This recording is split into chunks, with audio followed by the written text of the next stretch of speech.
एक सुनार की असमय मृत्यु हो गई। उसकी शादी हो चुकी थी और उसे एक छोटा बेटा भी था। उसका बेटा कुछ 7-8 साल का होगा।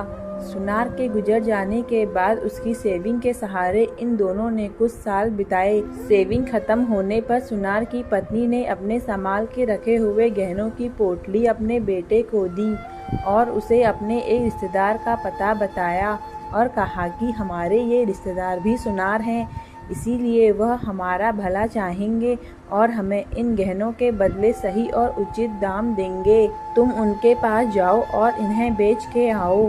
बेटा माँ के समझाए अनुसार अपने रिश्तेदार सुनार के दुकान पर पहुँच गया। गहनों की पोटली उन्हें देते हुए सारी घटना बताई और सुनार के जवाब का इंतजार करने लगा। रिश्तेदार सुनार ने थोड़ी देर तक गहनों को अच्छी तरह से निरीक्षण किया और उन्हें वापस पोटली में रख दिया।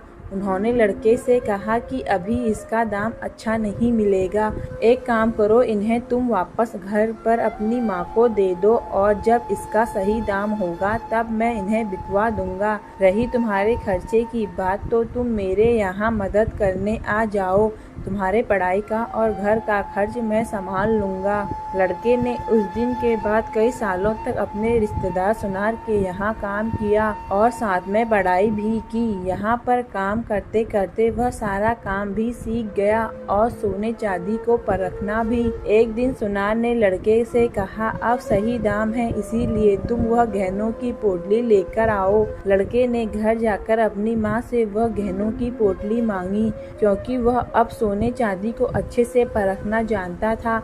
इसीलिए उसने एक बार तसल्ली के लिए गहने पोटली से निकालकर देखे। उसे बहुत आश्चर्य हुआ क्योंकि सारे के सारे गहने नकली थे। वह निराश होकर सुनार की दुकान पर पहुंचा। उसने जाते ही सुनार से प्रश्न किया, आपने मुझे तभी क्यों नहीं बताया कि गहने नकली हैं?